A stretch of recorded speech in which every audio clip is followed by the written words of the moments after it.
ద్రాక్షారామ భీమేశ్వర ఆలయం కోనసీమ జిల్లా రామచంద్రపురం మండలంలో ద్రాక్షారామ గ్రామంలో గోదావరి నది తూర్పు ఒడ్డున ఉంది. ఈ ఆలయం పంచరామాలలో ఒకటి. ఈ ఆలయం కారణంగా ద్రాక్షారామం ప్రముఖ పుణ్యక్షేత్రంగా ప్రసిద్ధి చెందింది. ద్రాక్షారామం కాకినాడ నుండి 28 కిలోమీటర్లు, రాజమండ్రి నుండి 50 కిలోమీటర్లు, అమలాపురం నుండి 25 కిలోమీటర్ల దూరంలో ఉంది. ఈ ఆలయం కారణంగా ద్రాక్షారామ అనే వాడుకలో ఉంది.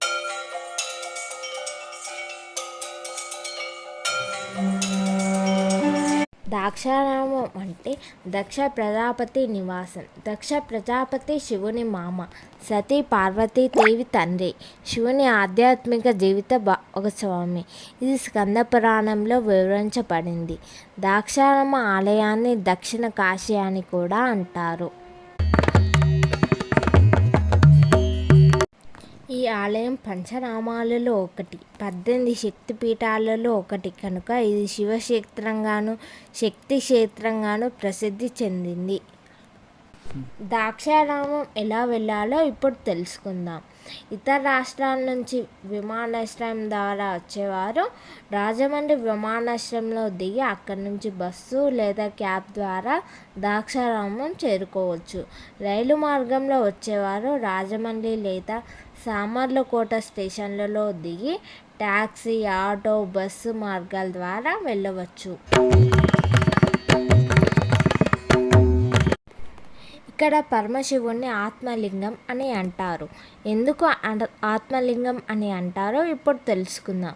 పురాణాల ప్రకారం తారకాసురుడు అనే రాక్షసుడు శివుడి కోసం ఘోర తపస్సు చేసి పరమేశ్వరుడి సాక్షాత్కారం పొందుతాడు.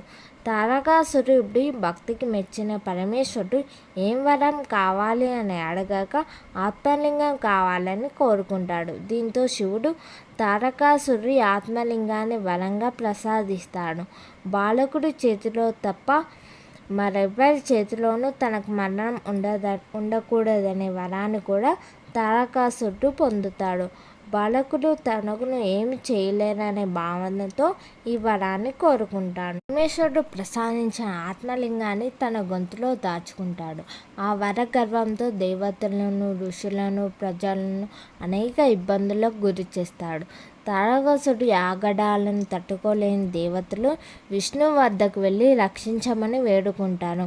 అప్పుడు విష్ణువు తారకాసురుడిని వధించడం ఎవరి వల్ల కాదని, శివాంశతో జన్మించిన బాలకుడి వల్లనే దీనికి పరిష్కారం లభిస్తుందని సెలవిస్తాడు. దీంతో దేవతలు పరమేశ్వరుని శరణు వేడగా పరమశివుడు పార్వతీదేవితో కలిసి కుమారస్వామికి జన్మ ఇస్తాడు. రుద్రగణములకు ఆధిపత్యం వహించి కుమారస్వామి తారకాసురుడిపై యుద్ధం చేస్తాడు. ఆత్మలింగాన్ని ఛేదిస్తేనే తారకాసురుడిని వధించడం సాధ్యపడుతుందని తెలుసుకొని తారకాసురుని గొంతులో బాణాన్ని ప్రయోగిస్తాడు. దీంతో ఆత్మలింగం 5 ముక్కలుగా చెదిరిపడి తారకాసురుడు మరణిస్తాడు. భూమిపై 5 ముక్కలు పడిన ఆత్మలింగాలను అదే ప్రదేశంలో కుమారస్వామి ఇతర దేవతలను ప్రతిష్ఠిస్తాడు. అనేవే ద్రాక్షారామం సహా ఆంధ్రప్రదేశ్ రాష్ట్రంలో ఉన్న పంచరామ క్షేత్రాలు. చాళుక్య రాజైన భీముడు ద్రాక్షారామ ఆలయాన్ని నిర్మించడంతో దీనిని భీమేశ్వర ఆలయంగా పిలుస్తారు. మహాశివుని ఆత్మలింగంతో పాటు అష్టాదశ శక్తిపీఠాల్లో ఒకటైన మాణిక్యాంబ అమ్మవారు ద్రాక్షారామంలో భక్తులకు దర్శనమిస్తారు. పురాణాల ప్రకారం సతీదేవి తన తండ్రి దక్ష ప్రజాపతి తలపెట్టిన యజ్ఞానికి రావాలని భర్త పరమశివుని కోరుకుంది. భార్య కోరిక మేరకు ఆహ్వానం లేకపోయినా పరమశివుడు యజ్ఞానికి హాజరవుతాడు.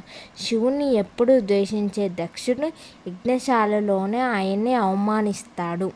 భర్తకు జరిగిన అవమానాన్ని సహించని సతీదేవి అక్కడే ఆత్మాహుతి చేసుకుంటుంది. దీంతో ఉగ్రుడైన పరమశివుడు వీరభద్రునిగా సృష్టించి దక్షుడి తలను నరికేస్తాడు. సతీదేవి వియోగం నుంచి పరమేశ్వరుడు బయటపడేయడం కోసం విష్ణు ఆమె శరీరాన్ని 18 ఖండాలుగా చేస్తాడు. ఆ శరీర అవయవాల దేశంలో 18 చోట్ల శక్తిపీఠాలుగా అవతరించినట్లు చెబుతారు. ఈ ద్రాక్షారామంలో ఉన్న మాణిక్యాంబ దేవి శక్తిపీఠం 18 శక్తిపీఠాల్లో 12వ శక్తిపీఠంగా చెబుతారు. ఈ గుడి ప్రత్యేకత గుడి మొత్తం 2 అంతస్తులలో ఉంటుంది. ఇక్కడ శివలింగం 14 అడుగుల ఎత్తులో ఉంటుంది. క్రింద ఉన్న భాగాన్ని చీకటి కోణం అంటారు. ఈ గుడికి 4 గోపురాలు ఉంటాయి. ఇక్కడ నిత్య అన్నదానం జరుగుతుంది. ఈ గుడి టైమింగ్స్ వచ్చేసి ఉదయం 5:30 గంటల నుండి 11:30 గంటల వరకు, తిరిగి మధ్యాహ్నం 3 నుండి 8 వరకు.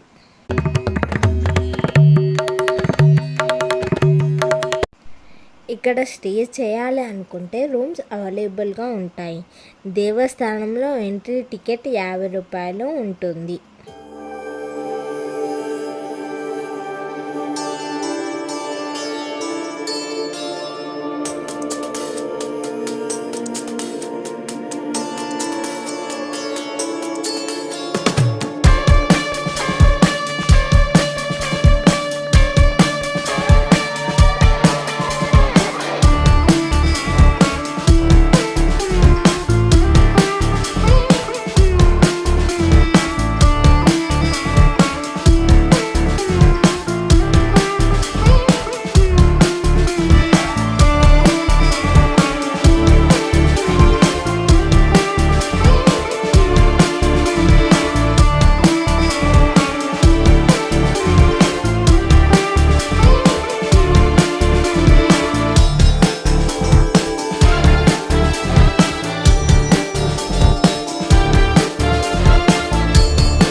ఈ వీడియో కనుక మీకు నచ్చినట్లయితే please like and share, comment, subscribe చేసుకోండి.